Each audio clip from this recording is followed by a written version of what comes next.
Hi guys, hopefully this will all work and you'll be able to follow along. That doesn't show up very well, darn it. But welcome to The World and Life of F. Scott Fitzgerald, the author of The Great Gatsby. Okay, so he was born in St. Paul, Minnesota. His full name was Francis Scott Key Fitzgerald, which is really interesting. And yes, his parents 100% named him after the composer of the national anthem. He was born on September 24th, 1896. Kind of an interesting upbringing when we look at his upbringing. His father was a well-bred, unsuccessful businessman. So he had some education, he had some training in the upper classes and things like that, but he really wasn't very successful when it came to making money. And so that puts F. Scott Fitzgerald in kind of an interesting social class. When we look at that, he probably rubbed shoulders with the upper class, but was more of a middle class upbringing, kind of probably looking at both of those classes. He probably had some experience with both of them.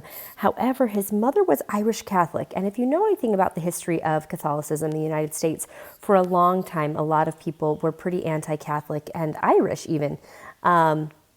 In fact, one of the reasons it was such a big deal that JFK was elected was because he was the first Catholic president of the United States. So back in the early 1900s, being raised by an Irish Catholic woman had some interesting things going along with it.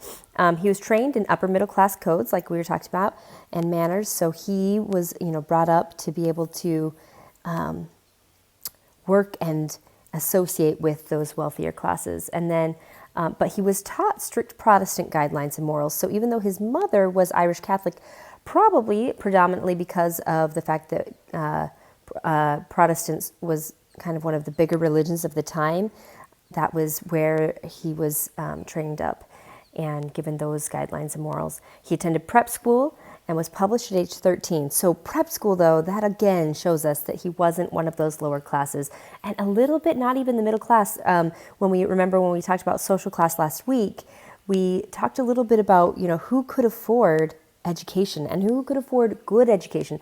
And so just the fact that it's called prep school, that suggests that he was in that more upper class kind of division of the classes. But because of his education, he was published at age 13, which is kind of huge. Okay, then he went to Princeton. He did not finish at Princeton. He left to join the Army. And then he married Zelda Sayre in 1920, and there's a lovely picture. She fits the flapper picture pretty well there. They met when he was stationed in the Army in Alabama. However, he and Zelda both had a downward spiral. So he became very famous and started writing a ton for a lot of different things. And so he moved to Hollywood to be a scriptwriter and wasn't always with his family. But he also had homes in New York, St. Paul, Paris, Rome. And if you remember, coming off of the war and things like that, there were a lot of these young writers who had places in Paris and who spent a lot of time in Paris, and so were very influenced by that. Unfortunately, Zelda started to have a nervous breakdown in 1930, only 10 years after their marriage. She was declared insane and institutionalized in 1934. And if you remember, being institutionalized was very different in that time period than it would be now. She was diagnosed as a schizophrenic, but most modern day psychologists and psychiatrists feel that she probably would have been more likely to have bipolar disorder. So Fitzgerald, and this is really interesting because we see some of his negative characteristics really come out in some of the characteristics of the characters in the novel, The Great Gatsby. But so he started to have a crack up. He had intensifying alcoholism, which if you think about the time period when he was, having this breakdown, there was a lot of alcohol involved at these parties and gatherings and things because of prohibition. He came from living in the Hollywood fast lane. As a scriptwriter, he was very involved with the rich and powerful and famous. He lived with a lover while his wife was hospitalized in Baltimore. So he really, those moral codes of the Protestant beginnings were not so much his. And unfortunately, he died of a heart attack in December of 1940. He was only 44 years old. So some of that riotous living might have led to that, which is kind of an interesting thing.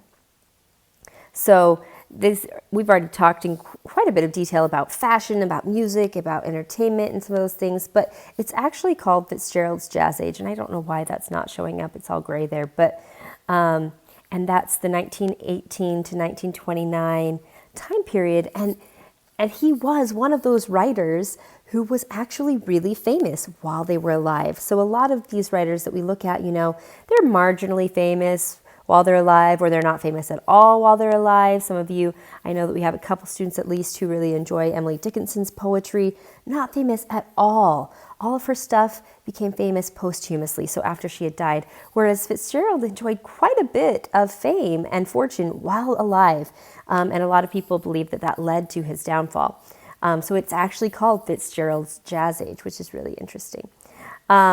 Okay, tomorrow we'll talk a little bit more about the American Dream, and we'll talk a little bit more about symbolism in Great Gatsby and things like that, but some important things to be thinking about as we get started, because we are going to start reading The Great Gatsby today, is the American Dream, the idea, and what's different about what the American Dream might have meant in the 1800s, in the 1920s, and today in 2020. So thinking about that, thinking about what was the American Dream in the 1920s, because I do believe that it is different in 2020.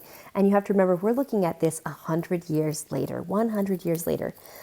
which really gives us some interesting hindsight to that idea of the self-made man, of, the American Dream, that anyone can become anything if they work hard enough, kind of a thing.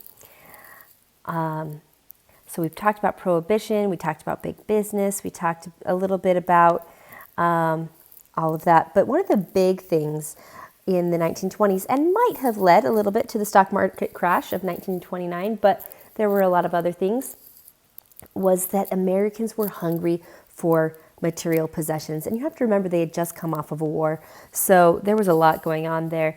But the industry was doubling, the middle class was following corporate leaders and entertainers, and they were buying up things. It was not a time of saving or of, investing. It was a time of spending. If you had money, you were spending it on parties, on lavish homes and foods and entertainment. So that was kind of the way that it went.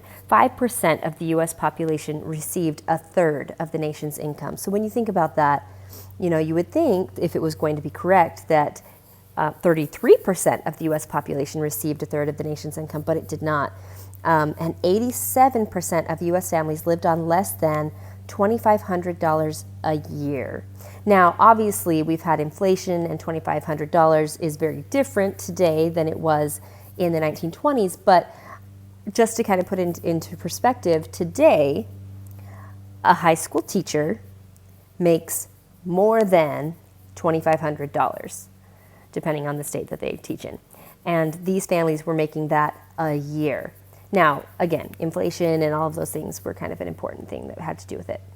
The end of the Jazz Age came with the stock market crash of 1929. Fortunes, a lot of illegal fortunes, if you think about prohibition and gambling and all of those things, were lost. And that ushered in, of course, the Great Depression. All right. I am going to pause